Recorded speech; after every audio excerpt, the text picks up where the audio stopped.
If you enjoyed this video, make sure you hit that like button. Don't forget to subscribe and click that notification bell so you don't miss out on all things tennis.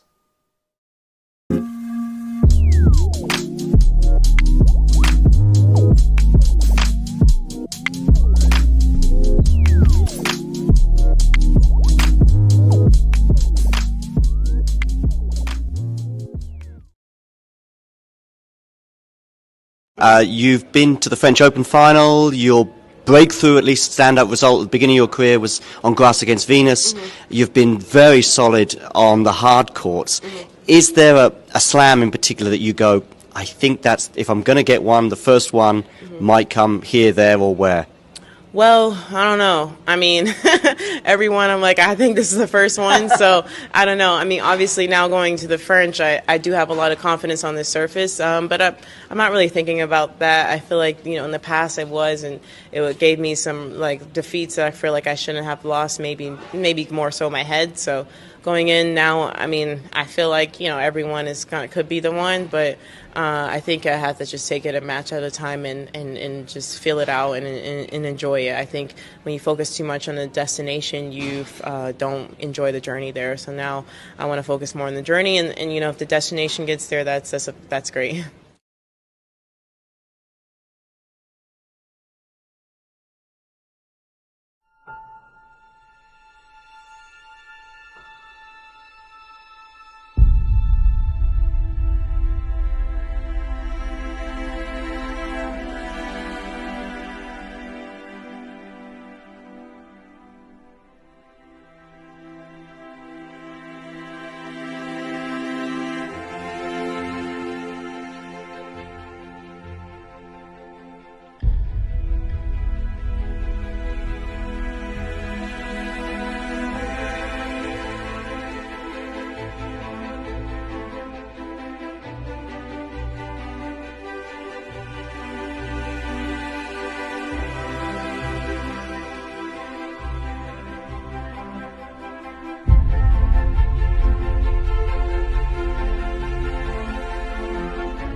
Ready?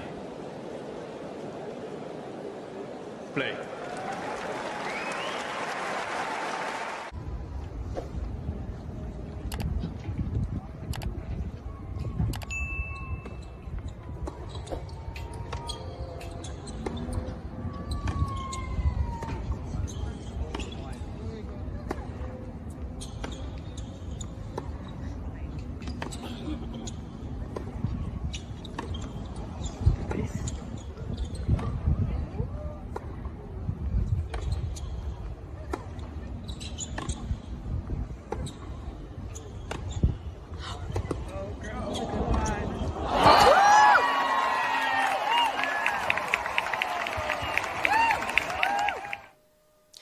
If you enjoyed this video, make sure you hit that like button. Don't forget to subscribe and click that notification bell so you don't miss out on all things tennis.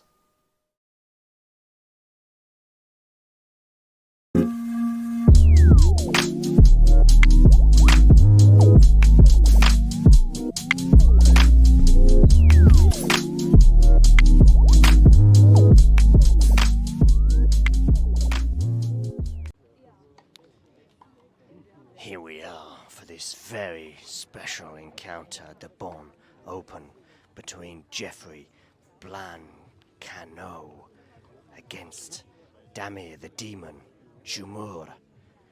He's very much demonized thus far, showing a bit of frustration after losing the first set. Anyway, the Frenchman to serve, 15:30. Bit of pressure on that Frenchman's shoulders, like a couple of baguettes, weighing over him. Needs to take some time. No hurry, he says, at 15:30. He's up a set, 2-2 here. What are you gonna do? You're gonna go there down the middle, and that is a shank. One that even Stefanos Tsitsipas would be proud of.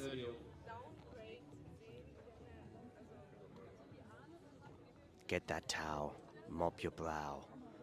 Return to the baseline where you'll know it's 30-all. Screeches from the other courts. But they don't put this young Frenchman off. Look at him. Prowling, brushing, questioning. Maybe they do put him off. He needs to be focused. It's 30-all, 2-all. Tense times here at the Bonn Open. Goes out wide with that, comes into the net, does the volley. Does he put it away? No, he doesn't. But he puts that one away, and his opponent, the demon, Damir Dzumhur, just cannot believe what has happened to him. I'll tell you what's happened. You've been flummoxed, and you've lost the point.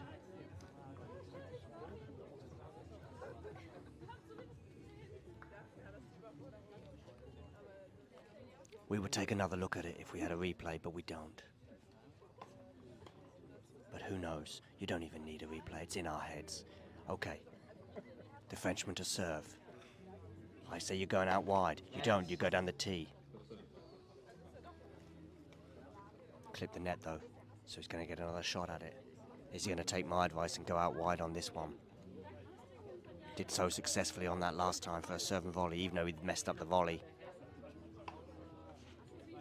Goes down the tee again, does come into the net, does a little drop shot, and you know what? Dzumhur is like, I can't even be bothered to run that down. And he's going to clean that line. Look at this, he's cleaning the line because he's so annoyed with some funny bounces.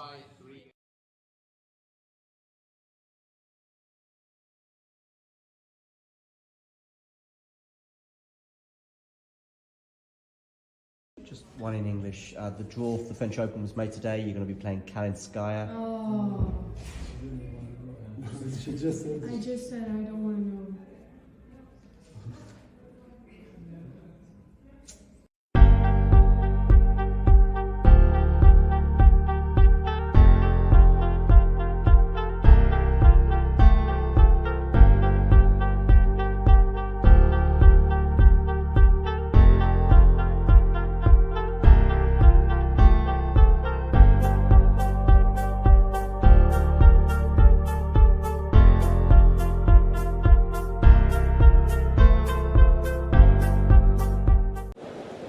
Ready. Play.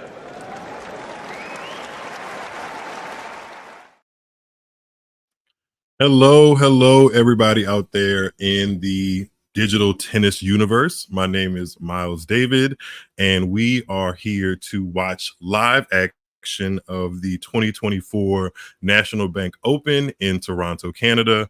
The final today on a Monday, which is a rarity in tennis, but because of the Olympics, it's happening.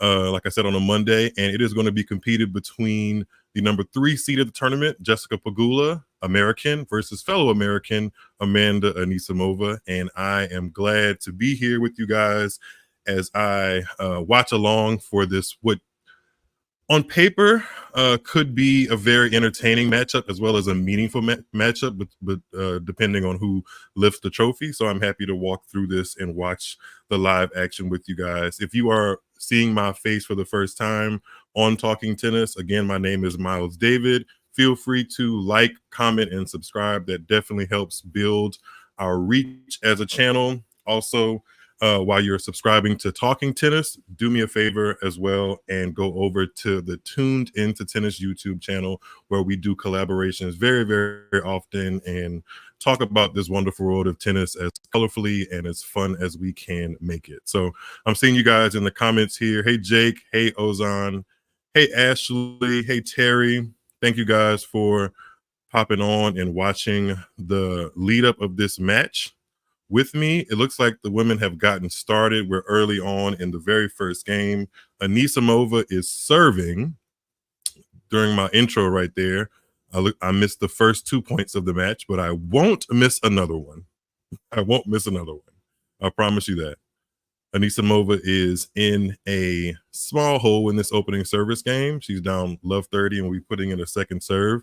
This is Anisimova's, just in case you're watching this and you're like, I think I've heard of Anisimova. I'm not 100% sure. You probably have, because she's been a touring professional on the WTA Tour for quite some time, and she's only 22. I remember hearing a splash about her as early as 2018 when she was a teenager. And this is, I believe, her fourth title on the WTA Tour, or excuse me, her fourth final on the WTA Tour, and her first, she'll be going for her first WTA Tour title since 2022. So it's been a while since she's been in the trophy stages of tournaments, let alone tournaments this big, because Toronto is a WTA 1000. So this is potentially going to be the biggest title of her career. And as for Pegula, as Anisimova levels it back to 30 all in this first service game. As for Pegula, she's actually the defending champion.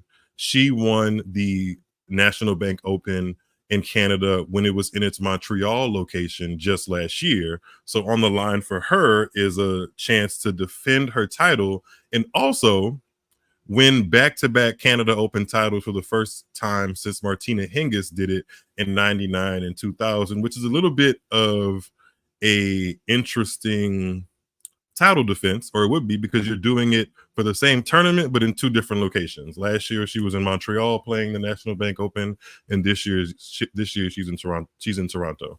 I'm sure most of you know this, but if you don't know, the tournament alternates locations in WTA and ATP Tour so that effectively everybody in Canada gets a piece of the pie. So it's pretty cool. Pegula has a break point here in the opening game, and with the cross-court backhand that goes wide, she gets it and she opens this match up with a break. Pegula hasn't piece of the pie. Pegula hasn't dropped a set all tournament long to get to this final. She's taken out some, I wouldn't necessarily say established or high names, but her semifinal opponent in the semifinal was Diana Schneider, who's having a great up and coming season as, I believe, either a late teen or early 20-year-old. I believe she's the same age as Coco Gauff, so that would make her 20, Diana Schneider. But Pegula put her aside in a windy semifinal, and Anisimova has dropped only one set en route to the final, and that was also in her semifinal where she beat Emma Navarro. Along the way, Anisimova took out world number 2, Aryna Sabalenka, and she holds a very interesting head-to-head over Sabalenka currently. And yeah, the last time these two met actually was just earlier this year on the green clay in Charleston. And if I am correct, I want to say that Jessica Pegula actually toughed out that match in three sets, and it was 7-6 in the third. In Charleston this year in the green clay, Pegula beat Anisimova 3-6, 6-4, 7-6, coming from a set down. So they've only played one other time, but that one included a tough set back in 2020 when everybody was playing in the New York bubble in the Cincinnati tournament. Gosh, I was watching, this is tangential, but I was watching some footage of the 2020/2021 Tokyo Olympics, and we are, I think today is what is today? The 12th, I think? Yeah, so we are 24 hours away from the last day of the Olympics, and my gosh, this was just the gymnastics portion I was watching, not the tennis, but just the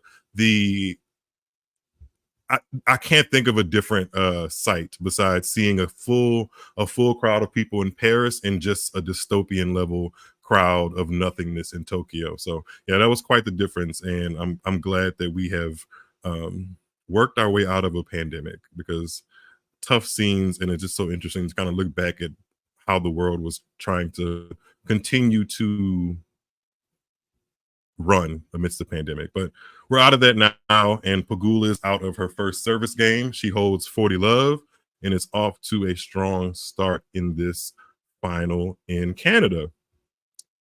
If you guys are enjoying what you're watching, please feel free to subscribe as we watch. If you aren't already, you can see that number below me go up. If you are a fresh subscriber, you will be 631. So if you want to be in that number, please feel free to subscribe. Let's see. I'm interested. I'm sure there is a poll in our YouTube somewhere. I'm interested from you guys. Who do you think is more likely to win this match, Pegula or Anisimova? I personally think it's 60-40, 60% Pegula, primarily because of the head-to-head, although the matches have been tough. I just think that Pegula is the kind of player that is the ice to a red-hot Anisimova. I was actually quite shocked that Emma Navarro wasn't that ice for Anisimova's hot run over this past week. But it was a tough match over 3 sets. But Anisimova is the kind of player that if her ground strokes and serve are working, it doesn't really take it doesn't seemingly look like it takes much effort for her to win points. She has that kind of easy, clean power off of both wings, and her serve can be a weapon if she's timing it right and getting a high first serve percentage in. But to counteract that, Pegula absorbs so very well and stays low to the ground. She has short takebacks, obviously likes the atmosphere in Canada. I was actually listening to a podcast on my way back home from a fun time in New Orleans. If you guys are listening and in between what do you call it? In between sit downs, in between changeovers, if you guys would like to hear small bits and pieces of my weekend in New Orleans, that included a charity run featuring red dresses, aka called the Red Dress Run in New Orleans, feel free to ask me. I'll be glad to tell you all about it. Anisimova had 2 game points, lets one of them go with a double fault, has one more here. Is she challenging that? No, it doesn't look like she's challenging it, but she has a game point here to finally get on the board. Yes, a charity run in New Orleans featuring red dresses. I'll tell you guys more about it as the match unfolds. But what I was saying about Jessica Pegula, she likes the conditions here in Canada. She has been to the semifinals or better for 3 straight years. She was a semifinalist in Toronto in 2022, losing to eventual champion Simona Halep. If you haven't heard that name in a while, then it's because she hasn't really been on tour.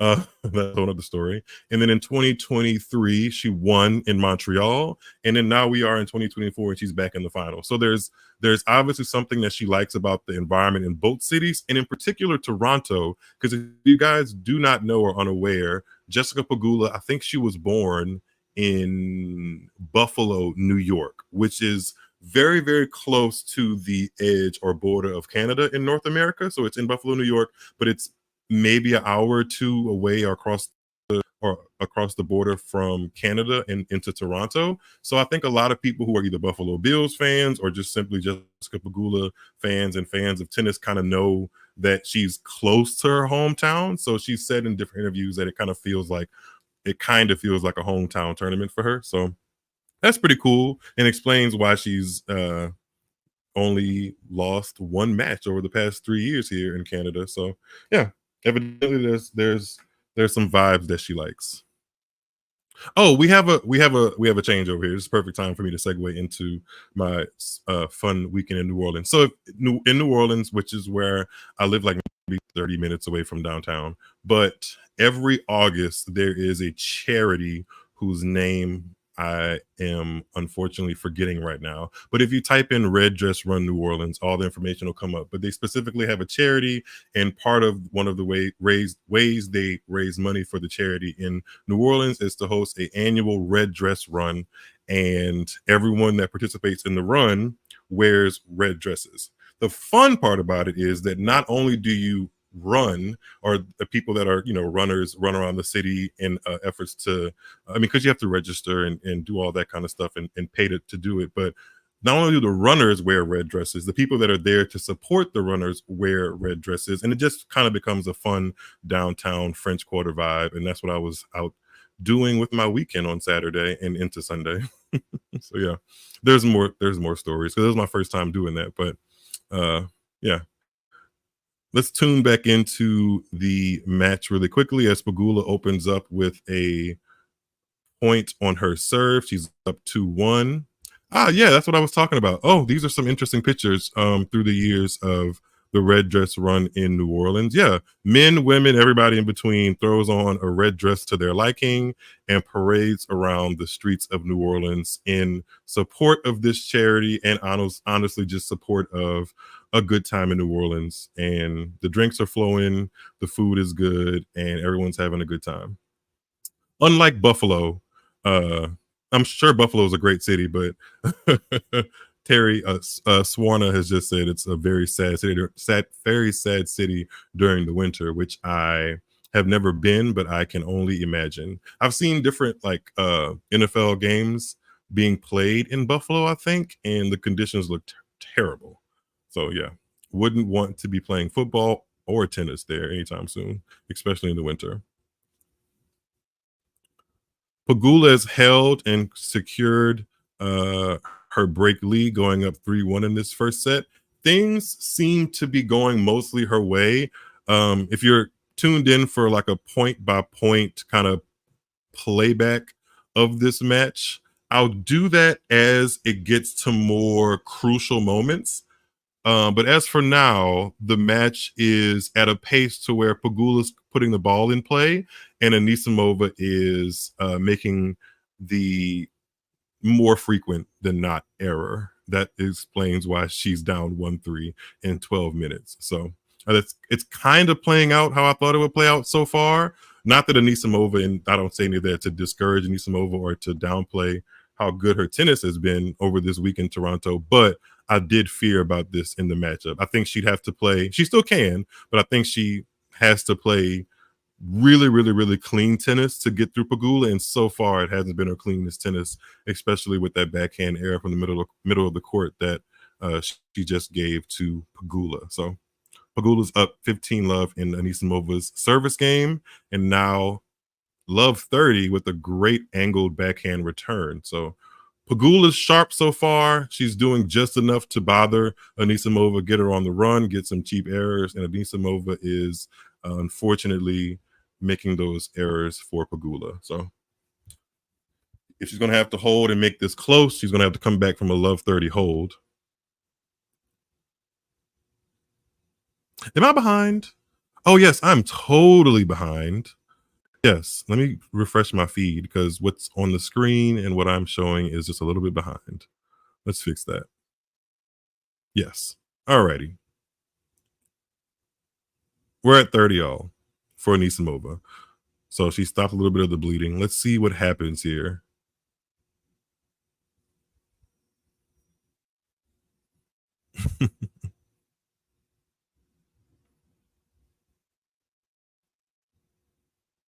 I think this might be I think this is a big point in the match so far. The winner of it is either going to have a break point in Pegula to go up 4-1, or Anisimova is going to still keep her foot in this first set and be just down one break instead of two.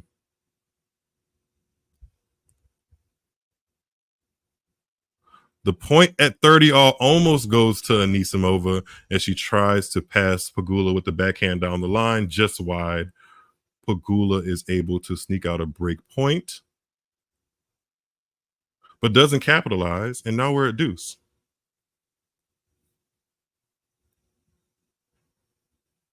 Small plug, by the way, if you guys aren't aware of how to watch women's tennis, I am a huge fan of women's tennis, as most of you guys know in the chat. If you don't know, women's tennis is what got me into tennis full stop. Actually, today is a very important day. I did some research earlier that August 12th was the first tennis match that I watched on ESPN2 with very full clarity. Not so much as clarity as to what was going on and how scoring was going, but I vividly remember that match getting my attention for entertainment purposes on August 12th, 2016, 18 years ago. So I think I'll make a post about that on my socials because it means a little something.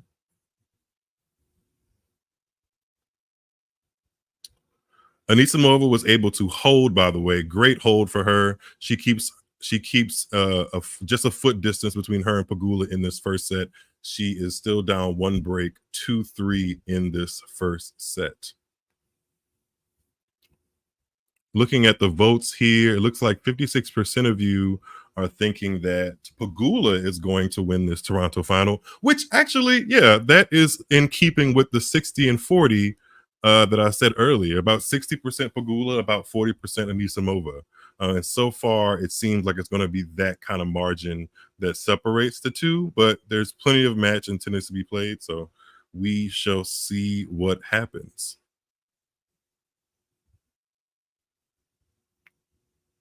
Flying Yogi in the chat. I'm just seeing this comment, Flying Yogi. They say Jimmy Arias is from Buffalo too. I don't think I knew that. And he's the founder of the modern forehand. So those are two things you're going to have to put in the Jimmy Arias trivia card, because I didn't know he was from Buffalo, and I didn't know he was credited as the founder of the modern forehand. I'd love some backstory on that. Flying Yogi.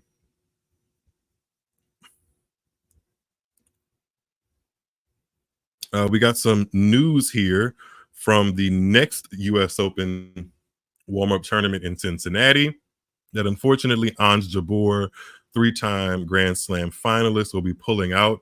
She says, I regret to inform you that due to an aggravated shoulder injury, I will be unable to participate at the Cincinnati Open this year. Despite my best efforts to recover in time, playing in Toronto did not help. My current condition does not allow me to compete at the level required. Can't say that I sit here with jaw agape and shocked. Ons Jabeur has had a tough go of it for quite a couple of months, and she's been pretty open about the fact that she's been dealing with small but frustrating injuries for most of the season, which led her to pull out of the Olympics to be able to kind of save her body from going from grass at Wimbledon back to clay at Roland Garros during the Olympics and now on hard. Can't say I blame her for that, but I also, at this point, would not be surprised if she takes a extended break instead of kind of, taking it week by week. I think an extended break will be better for her body. Speaking of extended breaks, I know at the very top of this, I kind of briefly mentioned that Anisimova might be a name you know or have heard of at one time, but hasn't really been in the forefront of women's tennis. And that's because the former, I think her career high is 21. Anisimova took a very voluntary break from tennis. Famously, she was, very highly regarded as a top junior in American tennis for her wonderful ball striking and heavy hitting. But I believe in 2020 or somewhere thereabouts, she unfortunately lost her father, who was also her coach. So that kind of, as you can imagine, had its effect and derailed her a little bit. But her results really hadn't been great post that unfortunate news, and she took a break from tennis. I believe she tried a semester at a local university around her in the States. So I think she just found some time to appreciate tennis away from the tennis court. I was listening to a podcast. If you're a podcast listener, I would suggest the Tennis Canada podcast. I think it's just called Tennis Canada. Oh, no. It's called Match Point Canada. And it's hosted by Ben and Mike McIntyre. And they're really cool people. They've had some interviews this week, one of which is with Amanda Anisimova after she won her quarterfinal, and she mentioned the break that she took, how it helped her kind of formulate a better perspective around tennis. So that was a great listen, and I'm proud of Anisimova for kind of prioritizing her mental health. Although she's down in this match, I still think even if she loses this set, ultimately the match, I think she's good for women's tennis. Her story is one a lot of people may be able to relate to. Her game is a personal game style of mine that I find that I find wonderful to watch. And yeah, I think she's good to get back up into the mainstay of women's tennis. With a win here, she will get back inside the top 40. I think not necessarily like a seeded position at the US Open, but maybe 35, 36, somewhere about that, which is great because she was outside the top 100 before this week started. And Pegula, I'm not sure about ranking changes because she's already, I'm pretty sure, a top 5 or 6 player, but she will be the first player, Pegula, if she wins this tournament, to win back-to-back Canada titles since Martina Hingis. So that's some pretty good history and name recognition to be next to. So yeah, some good things on the line here in Canada.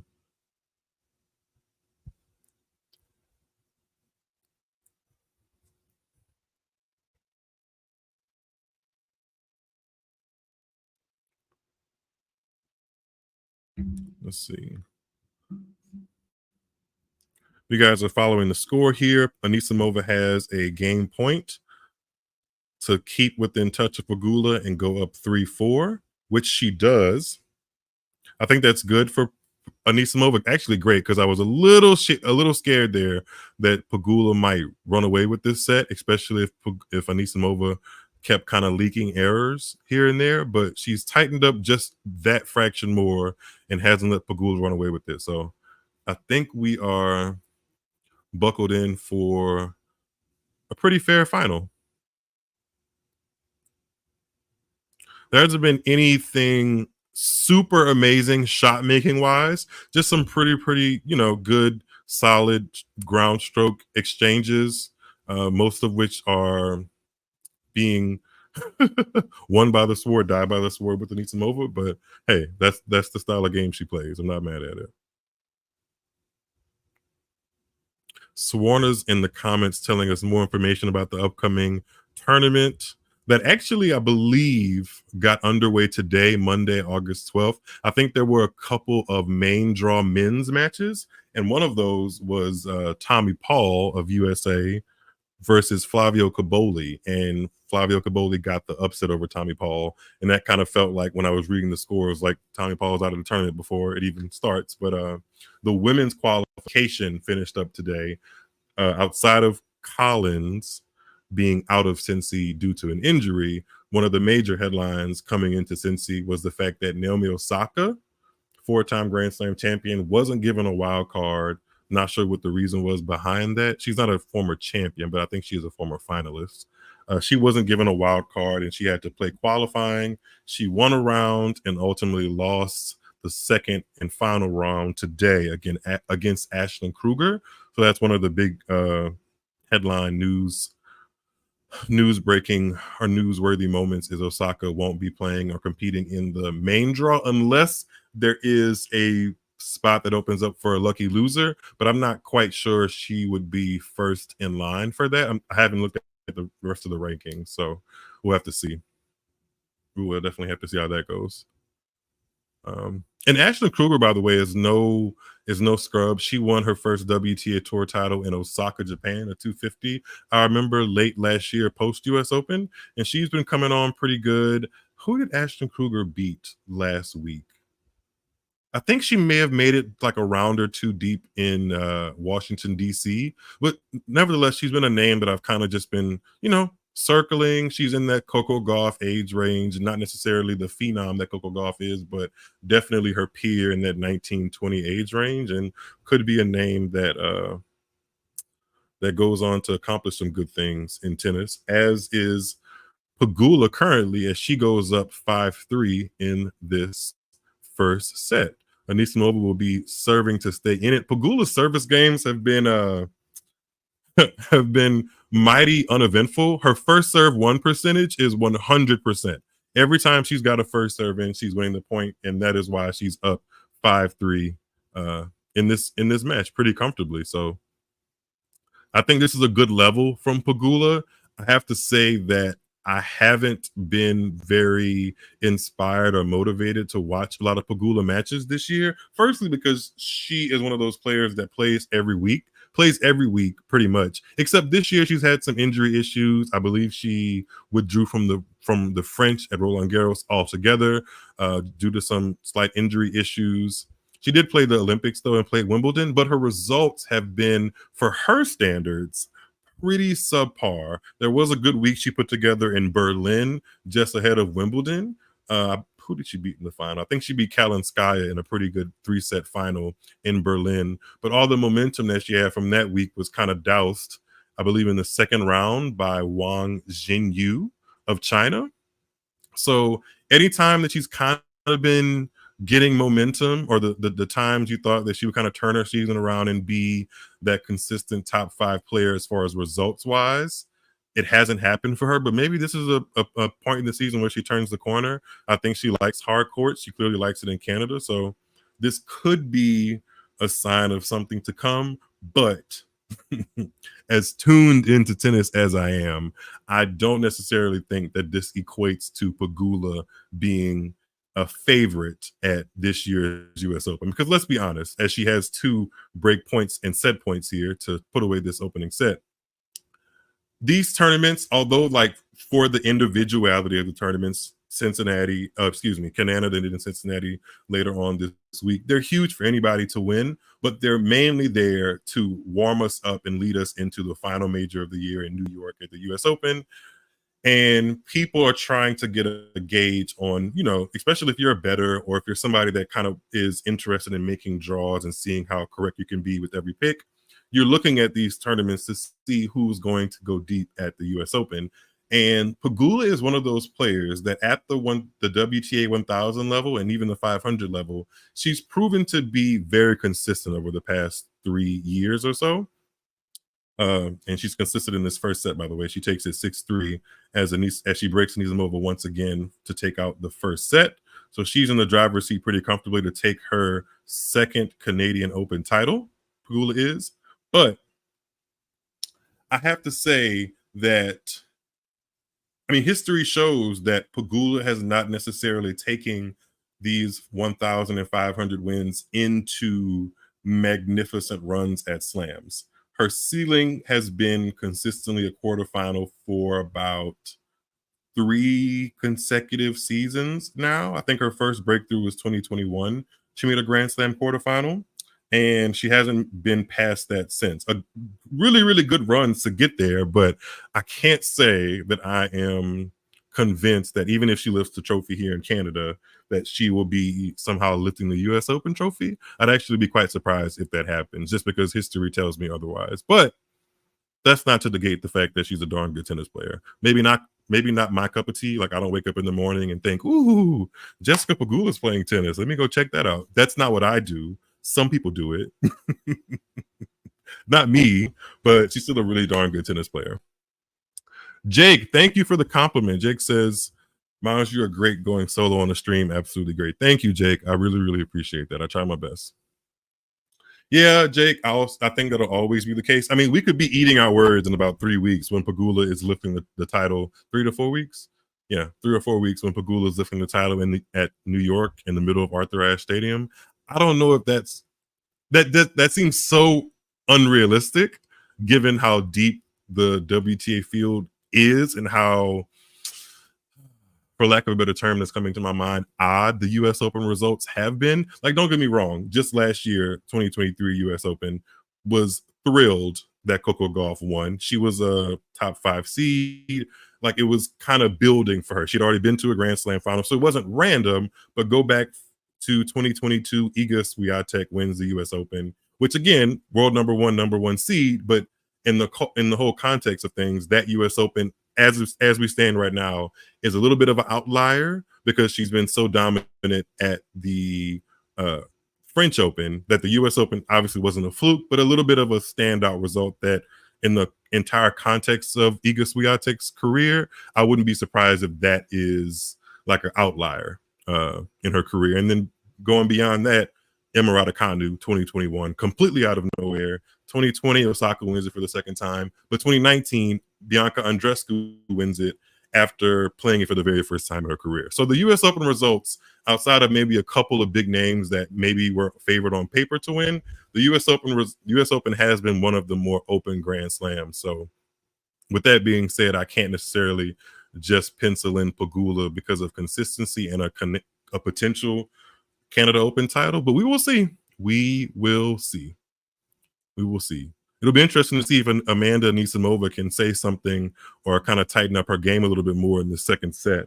Let me know what you guys think about the second set. It's just getting underway. Pegula is up 30 love in her service games. Again, pretty uneventful when she gets that first serve in. It's not necessarily the world's hardest serve, but it's effective and it's given Anisimova all kind of headaches today.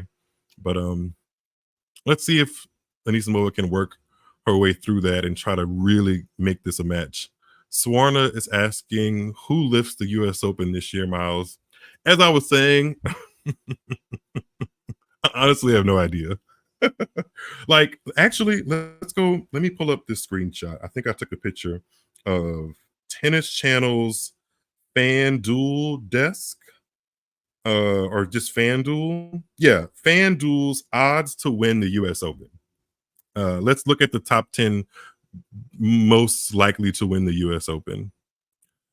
Before we do that, I do agree, Jake. Anisimova does look a little bit physically compromised, and she actually mentioned that. If I rewind back to the conversation I was having a little bit earlier, in the interview I listened that she did with Match Point Canada, the podcast, she mentioned that she was very happy over the past couple of weeks with how her body's holding up, especially after she did qualies in Washington, D.C., and then came here to Toronto. She did even get a retirement against Kalinskaya, I believe, in the quarterfinal stage or thereabouts, or maybe the round of 16. She did get a second set retirement from Kalinskaya, but that's taken into account. After that, she goes on to beat Sabalenka and Emma Navarro in a 3-set match. So maybe, she's pretty low on energetic reserves. And when you're facing Jessica Pegula, who's winning 100% of her first serves and not giving you much to work with, it can definitely deplete your energy pretty quick. So yeah, she does look a little rough out there, but hopefully, she finds a way to get it together and gives us a better match. Fingers crossed. Yeah, as far as the U.S. Open goes, while we are in the middle of Anisimova's first service game of the second set, let's go over the odds to win the U.S. Open. This is by FanDuel, okay? So first we have world number 1, Iga Swiatek.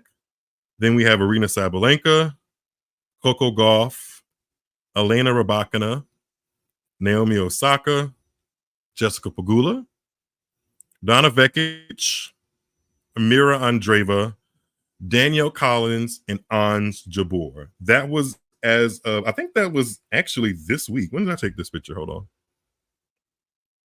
I took this picture Wednesday. So yeah, this was during this tournament. FanDuel, I guess there are odds makers and do a lot of betting. They're putting Danielle Collins and Ons Jabeur, who just withdrew from Cincinnati, in the top 10 to win the U.S. Open. Keep in mind, this is going to be Danielle Collins' last U.S. Open, by the way, because she has announced a retirement. So that's interesting. Not so sure I'd put Mira Andreeva in the mix, and unfortunately, not so sure I'd put Osaka in the mix. Obviously, she's a 2-time champ there, from world number 1. I just don't know if she has the consistency to put together 7 matches in a row, because she hasn't done it. I don't think she's won 6 matches in a row. So that would be a dream. That would be a dream run, obviously, but not realistic. I think the more realistic people I say realistic, but if I wanted to be safe, I would imagine that Iga Swiatek is a good pick. Sabalenka's been to the final just last year, but she's coming off injuries. I guess that's a safe pick. Coco Gauff is defending champion, but she lost early in the Olympics and early in Toronto. Rybakina. Has anybody heard from Rybakina lately? I don't know. Obviously, she's a darn good tennis player, but is she playing the U.S. hard court swing? I know she pulled out of the Olympics. I don't remember seeing an announcement that she pulled out of Toronto, and I don't know if she's in the Cincinnati draw. So if you know where Elena Rybakina is, please reach out and call the hotline here at Talking Tennis, because I'd love to know what she's been up to.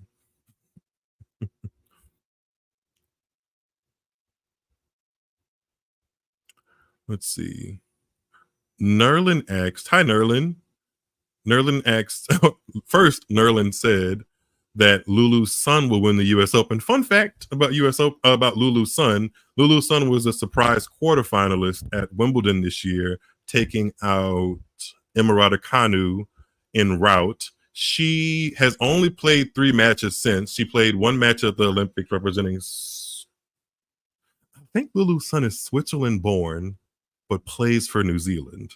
Yes, I think she represented New Zealand at the Olympics. She did not get a win, but she did go to qualifying in Cincy this week, and she picked up her first 2 wins since getting to the qualifying at Wimbledon. So, hey, if you think she can do more damage on the hard courts of New York or thereabouts, then sure.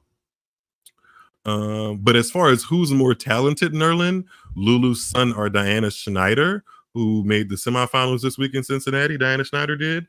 I think I'd have to go with Diana just because her body of work infers that a lot more than Lulu's son. Lulu's son had a great week and a half at Wimbledon. I think she qualified. I'm not sure if she qualified. So maybe 2 full weeks in her match record at Wimbledon. Whereas Diana Schneider has won 3 WTA tour level titles this season. And on all 3 surfaces, one on hard courts in Thailand, one in clay in Budapest, and one in grass in Germany. So, and she's made a semifinal of a 1000 for the first time this week. So I think as it stands right now, the more talented and just better results wise is Diana Schneider. But both of them are fairly young, so we'll see what happens in their careers. And I do love the fact that they're 2 WTA lefties. As one lefty goes into the sunset, a la Angelique Kerber, we get more coming up in the crop in Lulu's son and Diana Schneider. So all for the lefties. And I think we're losing Kvitova. She hasn't officially announced the retirement, but she did just give birth to her first child. So it remains to be seen if she's going to be coming back from injury or not. I mean, injury. Why did I say that? From maternity leave, not injury.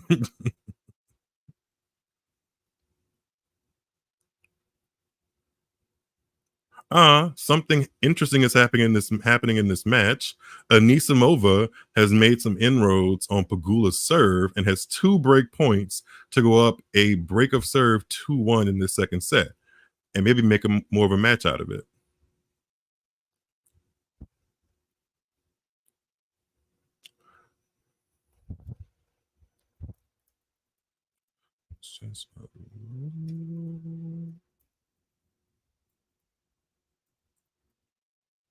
There we go.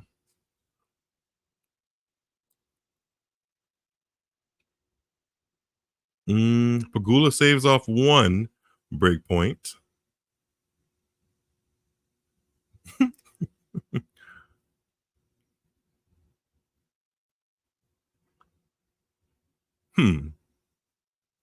Jake is asking who's coaching Pegula these days.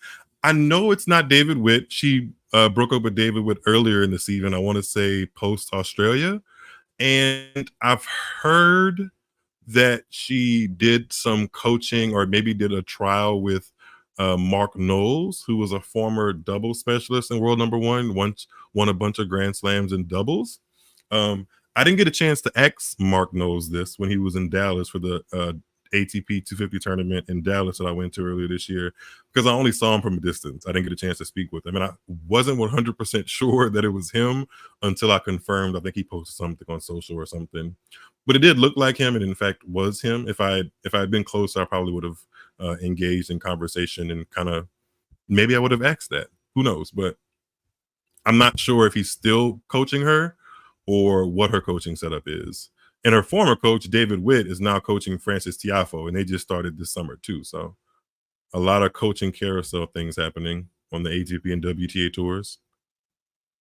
Anisimova was able to break in a really, really, really good rally. She clenches her fist, and off we go into this second set with Anisimova now holding a break advantage. The crowd is giving her a nice little pump up there. Looks like she's really, really putting in I don't want to say one last final show, but her head is in her hand. Her head is in her hands and her towel now, trying to find a second win. So let's see what happens as she gets this this break and see if she can hold it and consolidate it.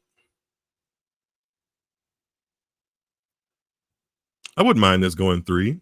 The last match went 3, and it was a third set tie break in Charleston that Pegula won, so I wouldn't be mad at that.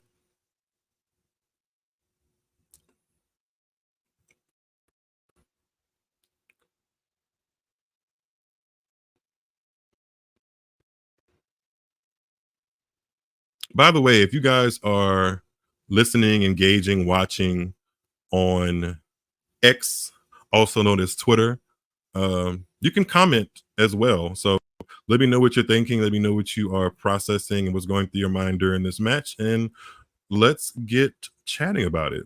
I love when you guys do that. And if you're watching on YouTube, obviously feel free to do the same thing, because that's what we're all here for. We are tuned in and talking tennis in Canada. I do believe the men's tournament in Montreal is set to begin not that far from now. I'm checking my phone now to see if they've actually started already. I don't believe so, but I think it's going to start in, roughly half an hour, 40 minutes. Andrei Rublev and Alexei Popyrin are in the final there. That's a final that I don't think most people would have picked, but I am interested kind of to see who comes out of that one. I'm rooting for Popyrin just because I think he's a more exciting player to watch. And it'll be fun to get a new face holding a Masters 1000 title. Rublev's done that before, and kind of similar to what I was saying about Pegula, if he wins in Montreal, that doesn't really change my perception of him as a player going into another Grand Slam. It just doesn't. I feel like there is baggage and scar tissue and kind of just like ceilings directly pressed on Pegula and Rublev at the moment. Great players. Not to say this to be disrespectful of them, but a WTA 1000 title seems to be where their tennis is most rewarded. Whereas something happens in that 2 weeks at a Grand Slams where it's not rewarded as much, I guess you can say.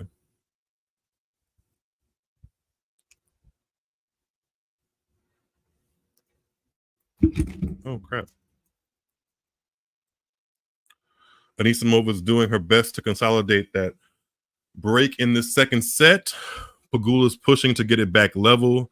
It is 15-30. Anisimova serving. Second serve incoming.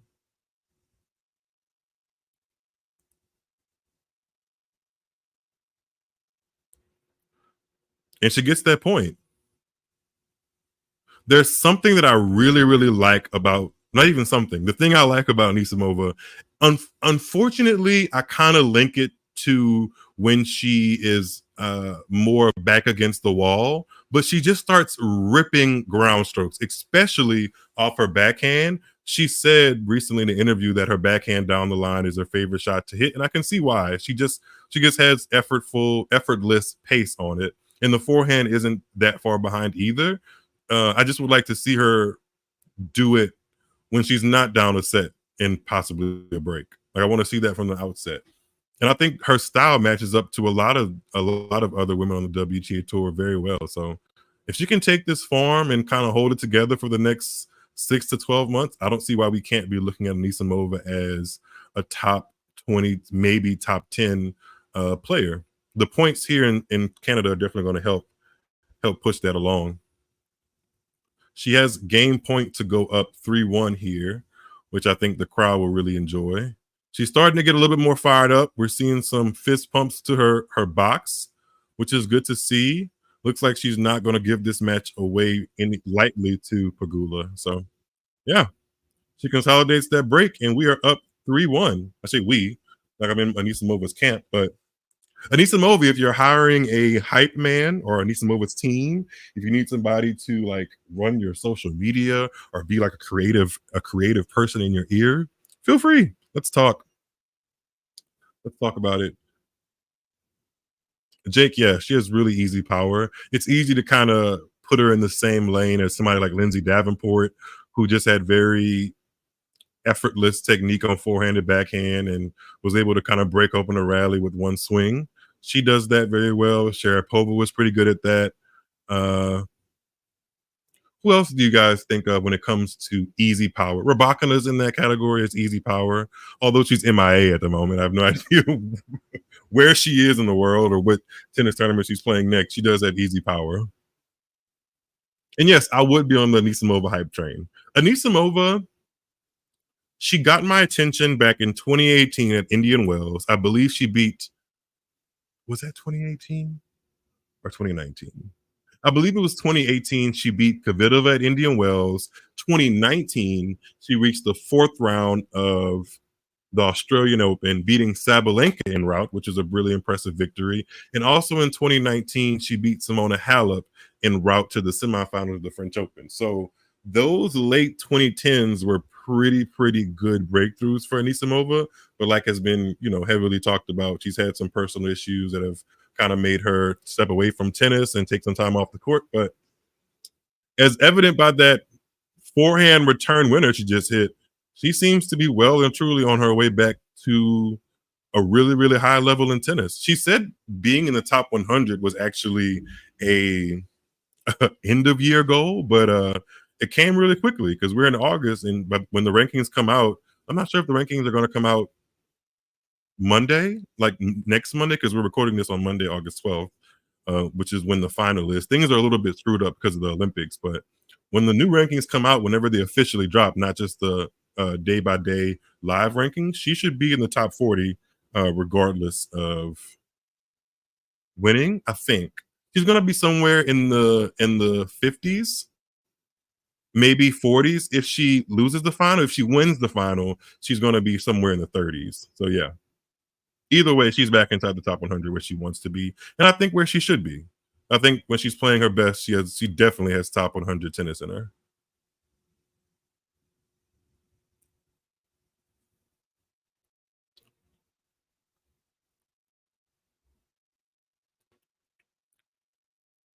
And Pegula holds to stop a little bit of the momentum Anisimova was building, and it's 2-3.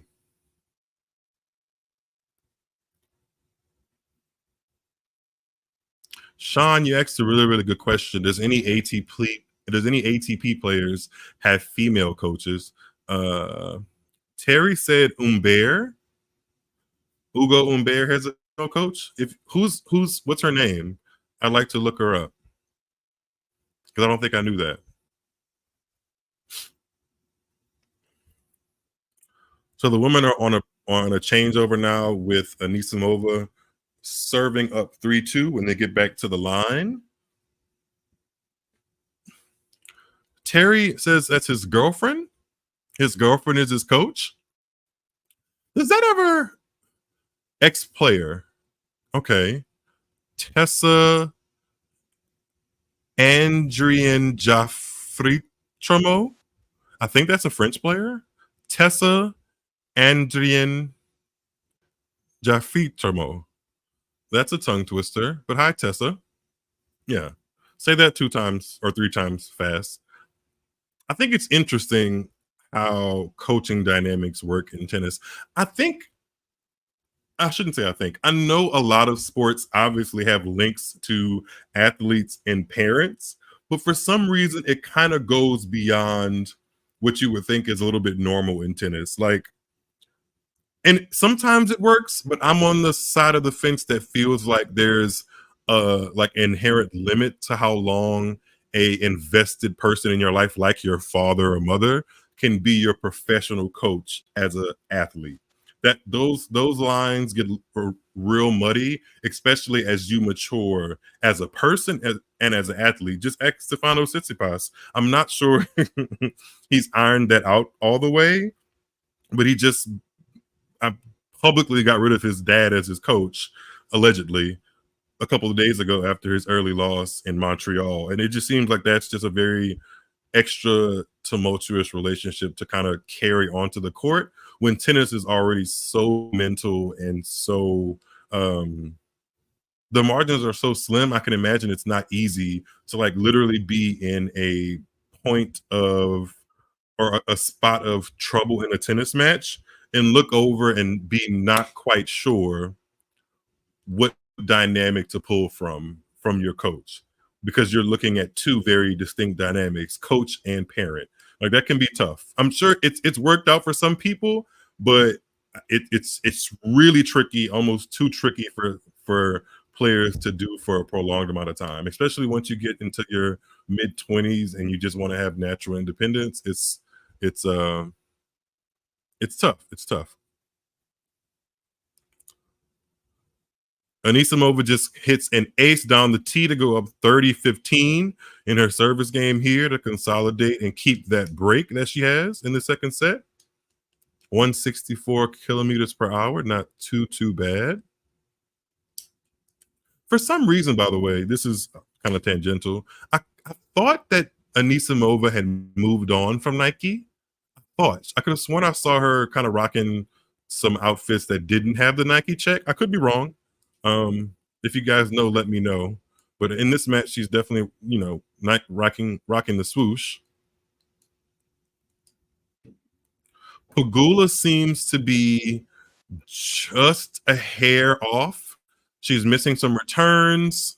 Not necessarily wild errors, but Pegula is the kind of player where she's so measured that, just a couple of unforced errors can kind of throw her off. I remember a lot of big matches in Pegula's career so far where she was the favorite and she wasn't playing badly, but a couple of misses would creep into her game, and you wouldn't think, it wouldn't be necessarily so obvious that it would derail her, but eventually it would. My mind goes back to 2023 Australian Open. She played Azarenka in the quarterfinals and just really couldn't keep it together in that match when it got tight.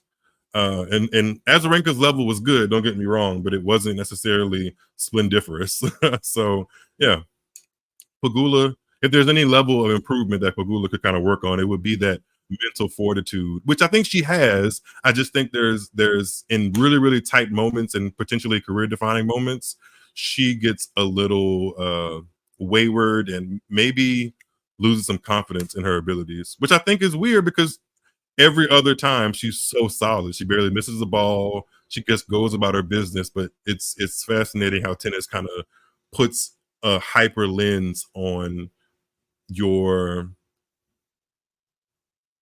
attention to detail and like just your overall game in the biggest moments, and that's what people remember really and truly about sports. In the biggest moments, when you come good, people remember it, and people unfortunately remember it when you don't come good in the big moments, and that's kind of what you're known for one way or the other. And unfortunately, Pegula has not been on the positive side of that in her career. Still time to change it, but we'll see. By the way, I just turned my volume up a little bit more to hear the Tennis Channel commentary in the States. I believe that's Monica Puig.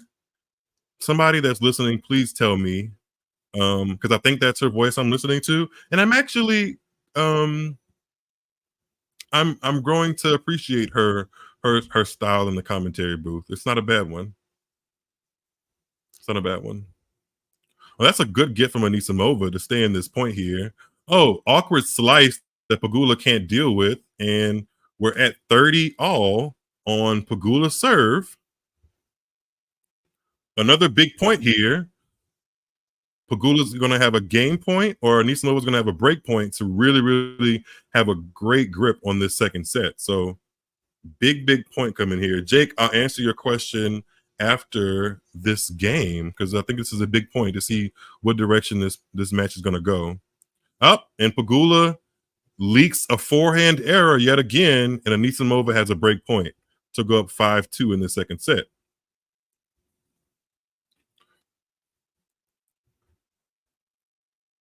Announcer just said it's code red situation for Pegula as she serves with the break point here. Second serve incoming. Don't look at the scoreboard. It's wrong, guys. It's wrong. And she doubles. Wow.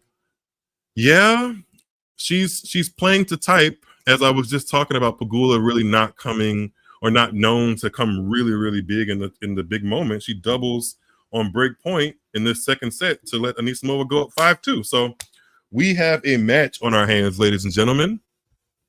Jake, you asked what is my favorite game style. On the top of my head, I like aggressiveness. I like the ability. I like players who own the ability to end points how they want to end them. I don't really gravitate towards players who are more reactive. I like players who push the issue. It doesn't necessarily mean serve and volley, but it means aggressive hitting to open corners, taking balls out of the air. That's where I find the most fun in tennis. I do enjoy players who can use the whole court. Like I think about somebody like Sloane Stephens.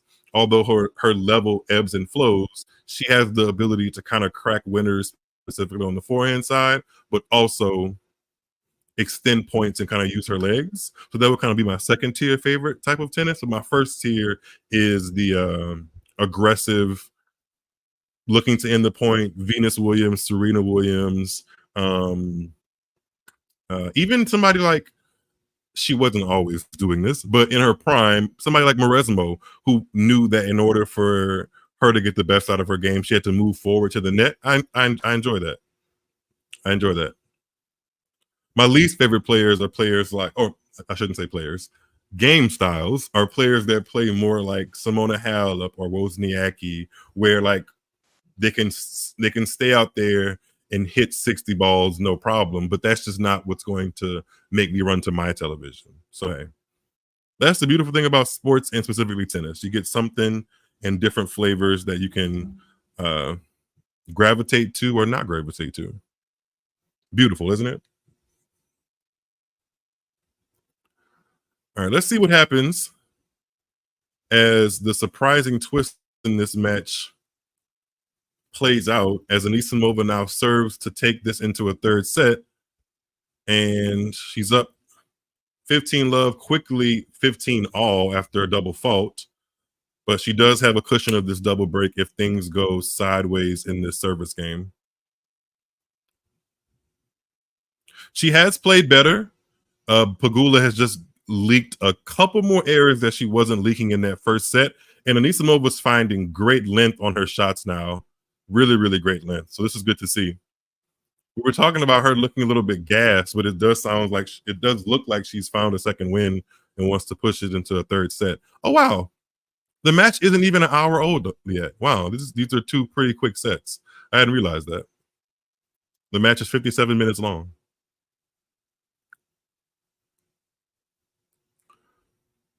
Jake, I was always more of a fan of Aga than Halep was. I feel like they're in the, like, Agnieszka Radwanska, Halep, and Wozniacki are in the same camp of like style of play. I just feel like Radwanska had a little bit more guile and variety in how she went about it. She was obviously very consistent from the ground and wanted to be a counter puncher instead of necessarily calling the shots. But she was able to add a little bit more finesse and court craftsmanship than somebody like Halep and Waz, who were just efficient and excellent ground strokers from the ground, and that's how they won most of their points. So same camp, just different variety.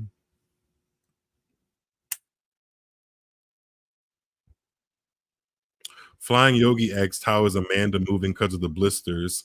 Hopefully she moves well, because she actually has a break point to defend here, but Pegula leaks another easy return error.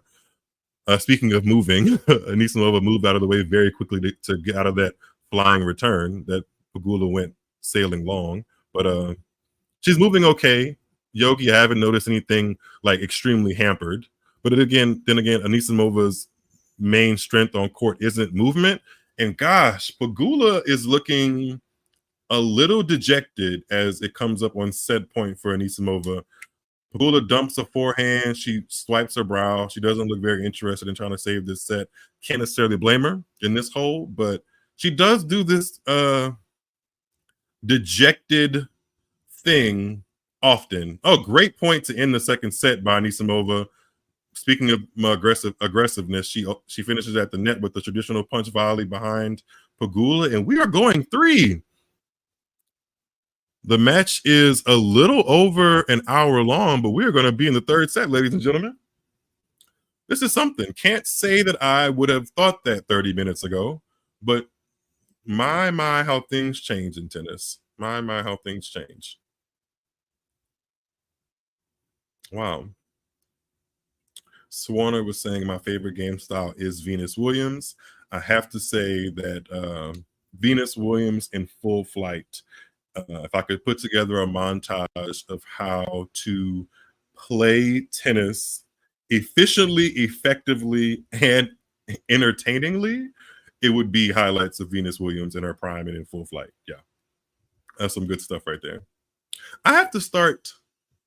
Not that I don't watch ATP, because I know I was alluding to the ATP Masters 1000 final between Alexei Popyrin and Andrei Rublev. Like, I have a really great respect for the ATP tour, but I don't necessarily like the styles of play that they have. For one, aren't necessarily that diverse, and two, I don't think I dissect them and yeah, I don't think I dissect them the same way I do WTA game styles. And that could just go back to where I first found tennis. It was women's tennis, not men's tennis. But men's tennis these days, I feel like has higher highs than women's tennis as far as like electric points that go viral. Like, that is wonderful. But kind of when you get into the weeds of it all, like if you kind of are just like watching it, it can kind of blend into monotony. All the guys don't play the same. I wouldn't say that, but there is some, because the level is so high, they all play really, really well from the ground. So it's a little bit monotonous from that like 6 to 26 range. They all can play very well, and it's kind of sort of similar. Whereas if I look at like say rank 6 to 26 on the women's tour, I feel like I find more variety. Are they as consistent week in and week out? Probably not. But like game style is more variety, and that's where I find the entertainment, but I also find frustration there too, because of the depth on the women's tour. A favorite player or my favorite player could really be putting together great momentum, and then in a really big tournament, because of how much depth there is in the women's field, come up against a player who didn't necessarily look like they were putting all their things together, but because there's depth and they can really actually play on their day, you find yourself in a very heated and highly contested match. So like, it's frustrating on that end, but also that's where the entertainment comes from, you know? I don't know. Yeah. Jake, ATP is very big serve and forehand dominant. Yeah, I would agree. Yeah. It's definitely heavy, like high RPMs on the forehand, flat backhands. Yeah, like that's kind of what it is, which is not bad. Like, again, like I said, because there's such a high level amongst the guys, those points, like my mind goes back to a point that Sinner and Alcaraz played in Miami. I think even last year in Toronto, in the final, I want to say Yannick Sinner and Alex de Minaur played like a 53 or something like that shot rally, which was pretty entertaining and left both of them gassed. But like, you know, indicative of how different things on the different things are on the WTA tour to me.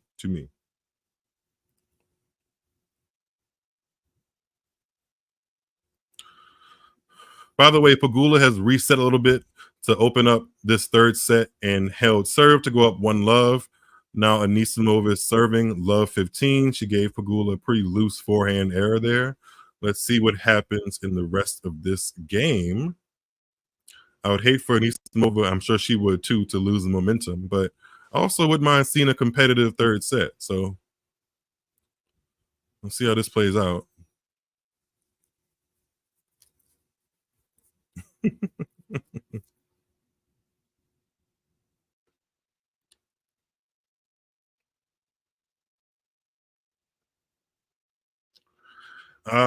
Anisimova put in a hole here with another double fault.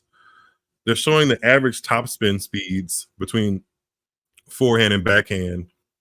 Anisimova definitely stepped it up. Visually, it was pretty easy to see in the second set as far as pace off forehand and backhands. Let's see if she can sustain that here in the third set. A pretty loose game here in this first set. A double fault, two unforced errors of the forehand, and Pegula has 3 break points in this second game of the third set. That'll kind of undo all the momentum Anisimova had that quickly. Dang, that's so fascinating. 5 minutes ago, it looked like Anisimova was right in this match, and it could quickly go from that to something different. 2 more break points to Pegula that Anisimova is going to try to fend off. Another second serve. Anisimova has, if there's anything that she would want to look back at on this match when it's all said and done, is the first serve percentage. She's definitely given Pegula way too many second serves to look at.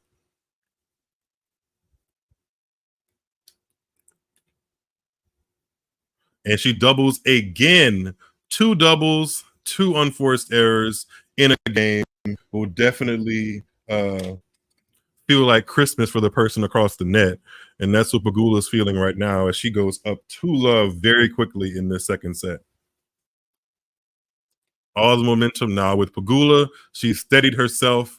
And as I was saying, that she doesn't really bring her best in the biggest moments, she has steadied herself and has been helped out from some errors on Anisimova's racket.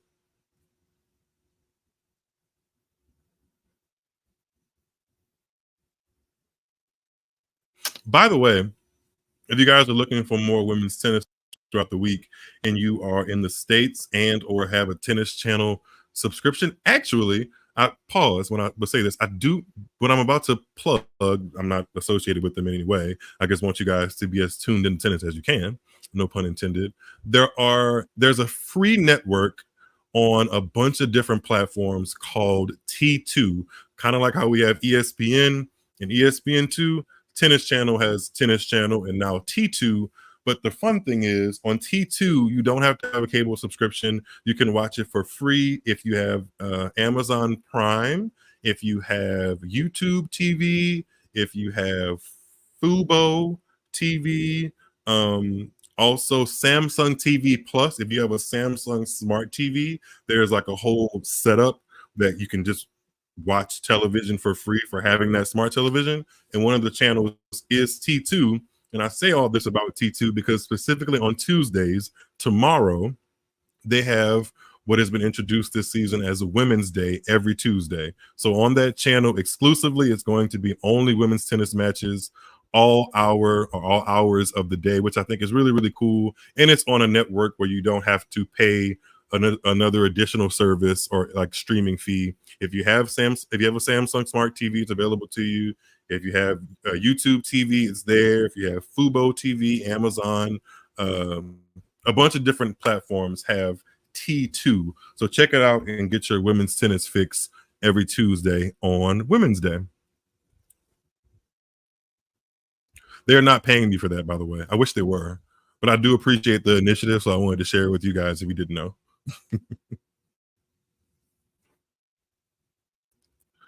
Anisimova showing some spurts of life here with the backhand winner down the line. Pegula still has game point at 40-30.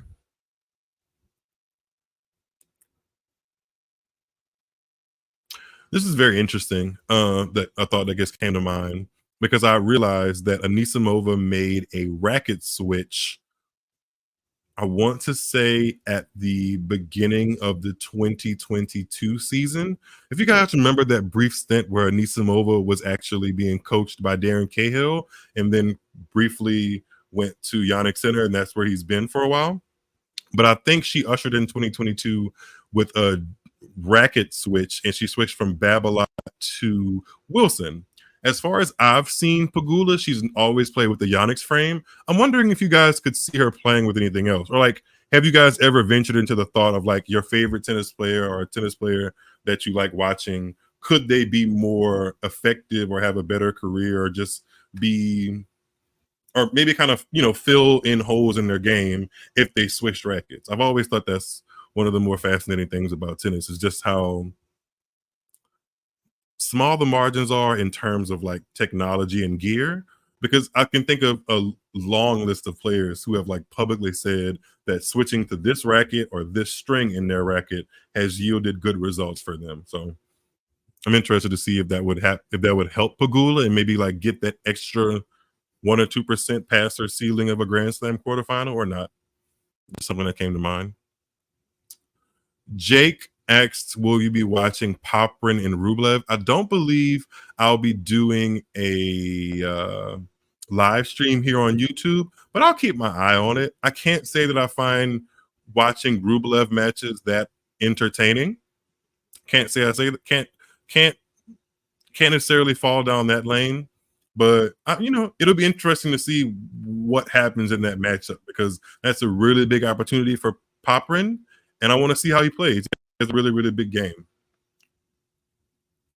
No name commenter, thanks for the love. I appreciate it. Thanks for engaging in the coverage. I really, really appreciate it. Well, Anisimova's here serving at love 3 after winning the second set, but quickly going down a break in this third set. She needs to stop the run of games from Pegula here, or it's going to look very unlikely that she wins this third set. Really good opening point here, backhand to backhand rally. Oh, Anisimova with a really, really deep backhand that I thought was going out, but Pegula managed to get it back. Great cross-court angle from Pegula off the forehand, and she wins this opening point. That's one of the best points of the match. There was some depth. There were some angles. Anisimova opened up the angles first, and Pegula said, if you can do that, I can do this. Wow. Wow. Oh, and another return winner off the forehand from Pegula. Yeah, she's found the second gear, I think. Anisimova looks a bit rattled, and Pegula looks like she's ready to be out there for another 2 hours if she needs to be. Love 30, Anisimova serve. Big points here coming up. Second serve coming in yet again for Anisimova. Looks like she's decelerating on that first serve. It might be fatigue. It might be frustration. And she double faults again. Wow. I'm interested to see how many doubles she has in this match. Let me see if I can look up the stats really quickly. Oh, that's the third double fault of the final set. So that means she has more than 3, I would imagine. She has 8 altogether in this match. Definitely not the kind of free points you want to be giving to Pegula. And she's unraveled. Pegula breaks at love, and she's up 4 love in this final set.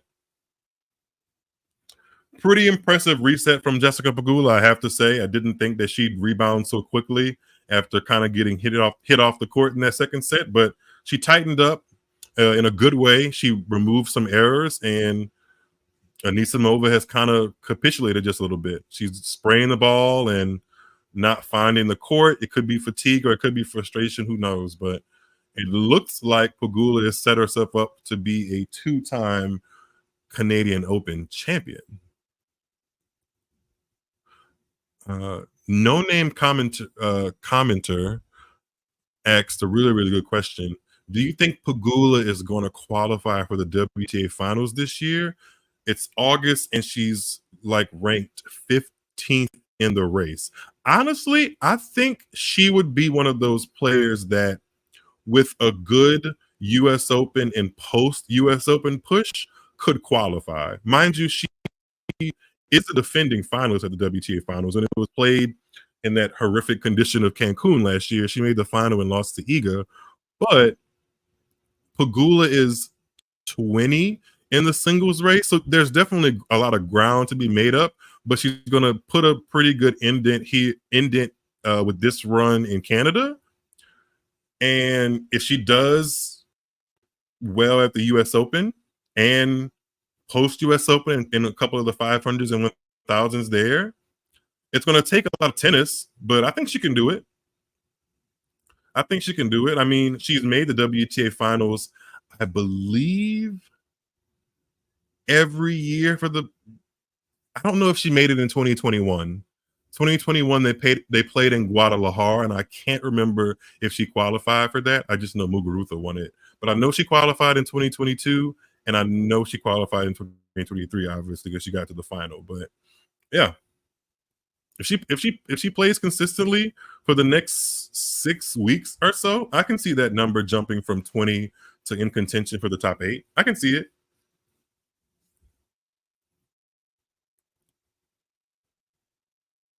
Yeah, Jake. Pegula did keep her level, even though her level did dip. It was clear that her level dipped right in time for Anisimova to kind of start opening up her shoulders and hitting more aggressively. Her level did dip, but that's the thing that makes her a really solid player and a hard player to beat, is even when her her level dips, she finds ways to kind of rectify it and at least make her opponent continue the high level. You know, sometimes she does do the self-deprecating thing and kind of shrinks her shoulders. She does do that. I can't tell the whole story without including that. But week in, week out, she does a pretty good job of resetting and beating the players that she should beat, even amidst you know, a dip in her play. And now she's up 5-love. It looks like most of the fingers on both of her hands are on this trophy. It's just a matter of closing out the match and lifting the trophy. So she's up 5-love. Anisimova has definitely looked like she's hit a wall in this match. The wall might be her energy level, or the wall might be named Jessica Pegula. Who knows?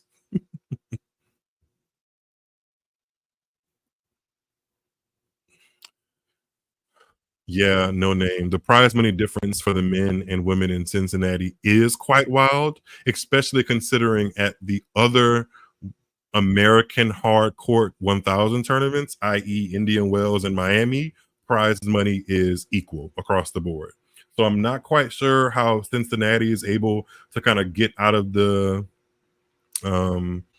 conversation of not offering equal prize money. I'm sure it's a lovely event. The players talk about it really, really well. They actually just last year petitioned to make the tournament stay there instead of going to like Charlotte. So there's clearly a lane for the tournament, but I do think that's one sour note is seeing the men and women get paid so much more differently. And in this case, for the same amount of work, they're playing 3 sets for the whole week and a half that the tournament's happening. They're sharing the same venues. They're playing on the same courts. It shouldn't be that much of a difference between how much the men's champions and singles get and how much the women's champions and singles get, regardless of who wins. It could be the 45th best woman, and it could be the number 1 ranked man. They both won the same amount of matches in 3 sets, so they should be getting paid the same, in my opinion. Aw.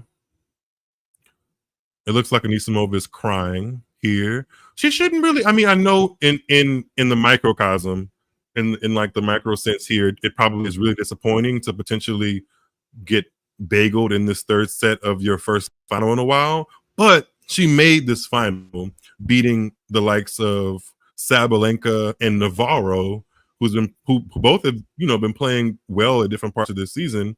That's something to be respected for. And she's already met her year-end goal by getting back into the top 100. So if I was her coach, I'd be saying stuff like that as she walked off the court and try to keep things in perspective.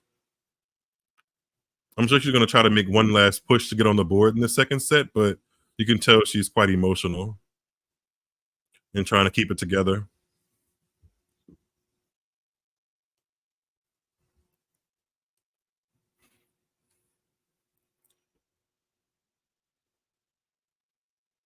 By the way, as you can see on the little ticker or caption here, we are on Instagram. Go over and give Talking Tennis TT a follow on Instagram. And while you're on that app, make sure to follow me, Miles David, at Tuned Into Tennis. I'd appreciate that. Instagram, for whatever reason, kind of gets lost in the sauce. I love Instagram, but posting on Instagram, for whatever reason, these days seems to take a lot more it takes a lot more of something. Whereas posting on Twitter and like live streaming and talking to you guys on YouTube feels a lot more effortless and natural and still engaging. Whereas with Instagram, you have to worry about things being engaging for the algorithm and all that kind of stuff, which kind of takes the fun away from just purely engaging with people who want to talk tennis. So if you're kind of like, where's Miles been on Instagram? That's kind of why. Instagram likes things to be pretty, and sport and tennis is not always pretty. So there's that. Anisimova does have a game point to get on the board in this 3rd set, though. So she's pushing past some tears and emotions to make it, I guess, a little bit more respectable in this 3rd set. Great drop shot, though, from Pegula that Anisimova couldn't track down to get us back to deuce. You guys, is it because I've been talking this entire hour, or Maybe that's probably what it is. But the game clock is showing that this match has only been an hour and 20 minutes. That is crazy. In my mind, it's been much longer than that. I wasn't thinking like 3 hours, but I wasn't thinking less than an hour and a half either for a 3-set match. You know? Jake, thanks for tapping in with us. We always appreciate it. I always love seeing your name here. And the questions and comments that you engage with us with are always fun. Game clock is accurate. It's not even an hour and a half match yet. I'm not sure if I've seen a complete still of the Jessica Pegula tattoo. Actually, Google will tell me. I actually, now that I've put Pegula and tattoo in the same sentence in my mind, I think she has a similar tattoo in a similar place to where Serena Williams has a tattoo. Bet you didn't think that would be a thing. Let's see. This is her left shoulder. It's on her. It's lower left shoulder, really low left shoulder, and it looks like some words, but I can't tell what the words are. It looks like they are in a it might be English, but I guess might be in a script that's not the easiest to read. Yeah, there's something there. Anisimova gets on the board. 6-1 looks a lot better than 6-love, I think. It could be Korean. It could be a Korean Soki. It really could. She does have some South Korean roots, I believe. I think her mom was born in South Korea. So Asian culture is close to her. But I can't see more. I'm Googling on my phone right now. Oh, wait, this might be a better picture. Hold on. Oh, this is a picture from Pegula and Coco Gauff playing doubles. Maybe it's Latin. I don't know. It doesn't look Korean. I think the first 2 letters are A and T. I'm not sure. We'll leave that for Unsolved Mysteries. There's a tennis channel for Unsolved Mysteries, I think. If not, I'll create it. Unsolved Tennis Mysteries with Miles David. What is the meaning of Jessica Pegula's tattoo?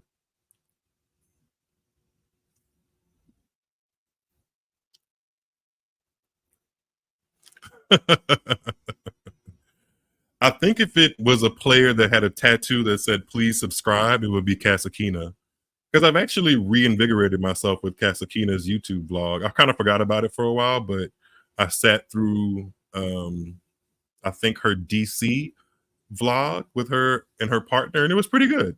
She does better content than the actual Women's Tennis Association right now. But I do have to say, I've seen some hiring that the WTA has done over the past couple of months, and I guess an effort to really change their digital platform and make things a lot more efficient and engaging. So we'll see what happens going forward. But I also have to be honest and say that the past couple of years, the WTA hasn't really been, from an association standpoint, not the tennis, from an association standpoint, it hasn't necessarily been the most well-run and entertaining organization in the world. So hopefully that gets better.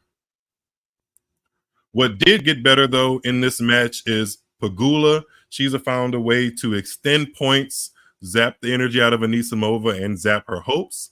And she's looking at match points, championship points, for her second consecutive Canadian Open title, this time in Toronto. It's time for her to close this match out, and let's see what she does. Championship points for Jessica Pegula to lift her second title in Canada over Amanda Anisimova. Let's watch this point through. First serve long from Jessica Pegula. Let's see what she throws in for a second. Second serve in the middle of the box. Anisimova takes a big cut, has a short return, and puts away that mid-court ball on the backhand. 1 championship point erased. one more to come up for Miss Jessica Pegula.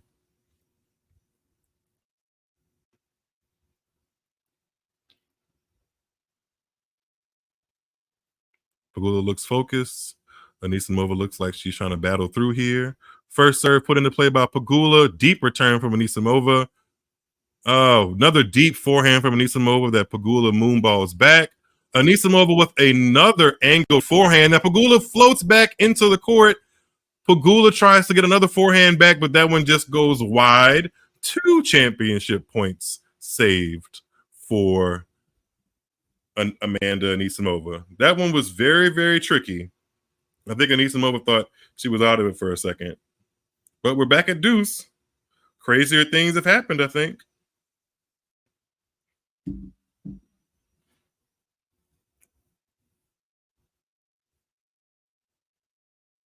Second serve incoming for Jessica Pegula here at deuce. Let's see what happens. Oh, Anisimova took a big cut at that second serve that was just waiting to be hit from Pegula. It looked deep. There was an awkward call of long by the chair umpire. It looks like Anisimova's trying to challenge, but I think they're using electronic line calling. Very awkward situation here as we try to figure out who this point goes to. It looks like everybody kind of agrees Anisimova's return was clearly out, and now it looks like they're showing visual and digital confirmation of that. So now it's officially advantage Pegula.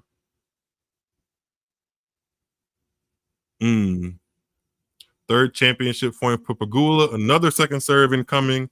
Anisimova steps in. Let's see what she does with it. Pegula floats it in. Anisimova takes a cut on the backhand. Is dictating from the middle of the court. Pegula is... Oh, that was out too? Wow. Anisimova tried to claw back there, but the forehand finally goes long. Pegula clenches both of her fists, looks to her camp, yells a big come on, and she is the champion of the Canadian Open for the second time in a row.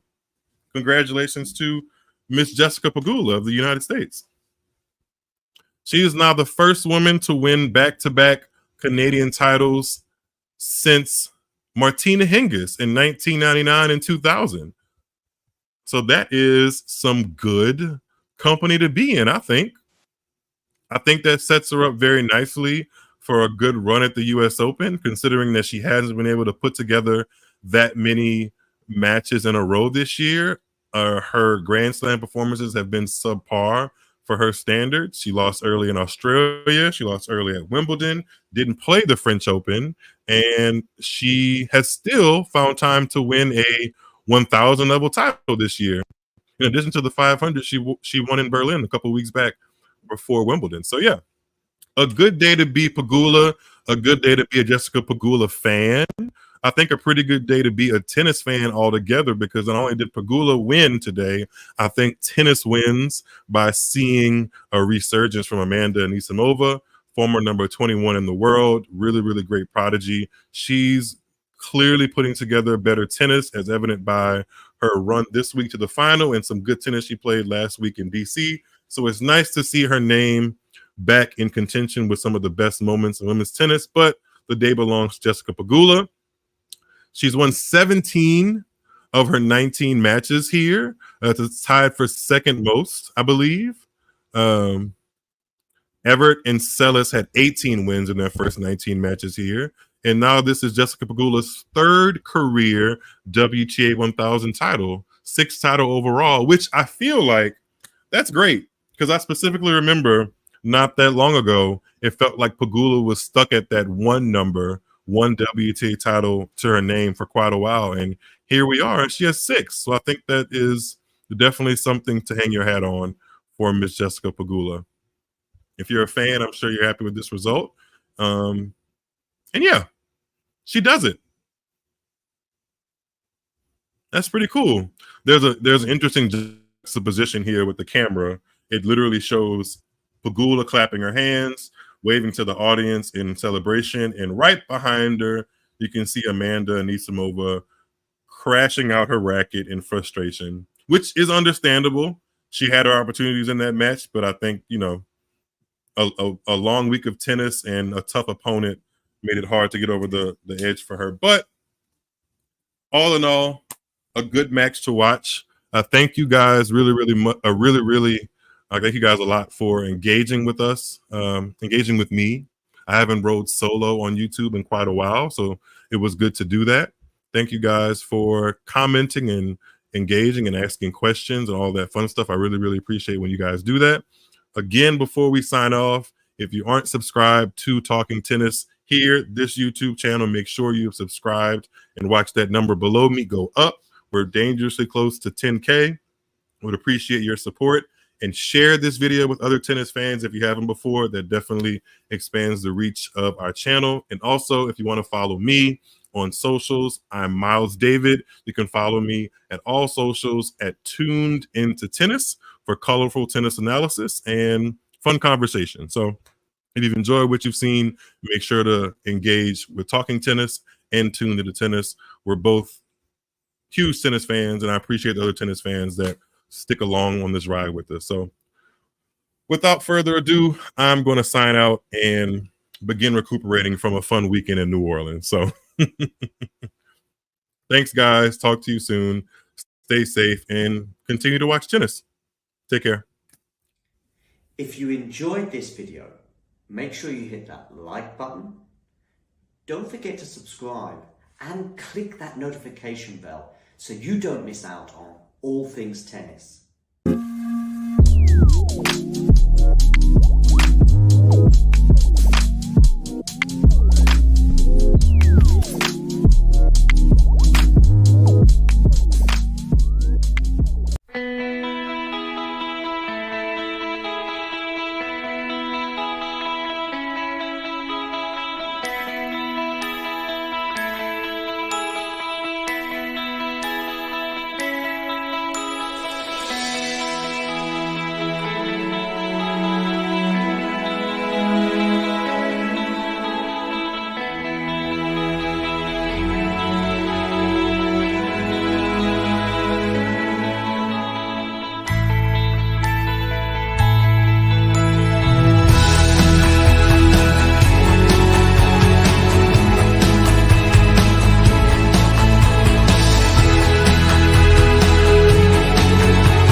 Ready?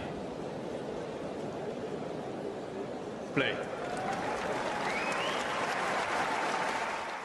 I want one more thing from you, Francisca. Can you look at the camera, and I want you to say, I am Francisco Jorge, and I am a friend of the show. Can you try it? I am Francisca Jorge, and I'm a friend. Wait. Go. It's okay. I'm Francisca Jorge, and I'm a fan of the show. One more time. Can you say, I'm a friend of the show? Friend. Like amigo. Friend. A friend. So, because we joke, we have players come on all the time. They have no idea, but after they've been on, we say, oh, Yelena Ostapenko is a friend of the show. She has no idea. But so if we get you to say, I am Francisca Jorge, or how you say your name, and I am Francisca Jorge, and I'm a friend of the show. Perfect. Thanks, Just want you to do me one more thing. I want you to hold the microphone. I want you to look in the... Don't be nervous. I mean, listen, you've just beaten Yelena Ostapenko. I'm not nervous. No, you shouldn't be. If you can beat Ostapenko twice in one day, you can do this for sure. I want you to look at the camera and just say, hi, my name is, say your name, and then say, and I'm a friend of the show. Friend of the show? Yeah? Okay. Hi, my name is Susan, and I'm a friend of the show. Say your whole name for me. That's the only thing I want. Sorry. Surname too. No, you're doing great. You're doing cutting, great. huh? Yeah, I'll cut it up. Don't worry. Yeah. Hi, my name is Susan Leemans, and I'm a friend of the show. Cool. Thank you very much, Susan. You're welcome. Good luck for the rest of the tournament. And I will tag you on Instagram, and you can reject. I do have one more tiny thing, which is I want you to look into the camera. Yeah. I want you to say your name. Yes. And I want you to say, I am a friend of the show. I'm a friend of the show. Okay. Perfect, yeah. My name is Zainab Sammaz and I'm a friend of the show. Boom. Yes. Okay. Okay, thank you so much.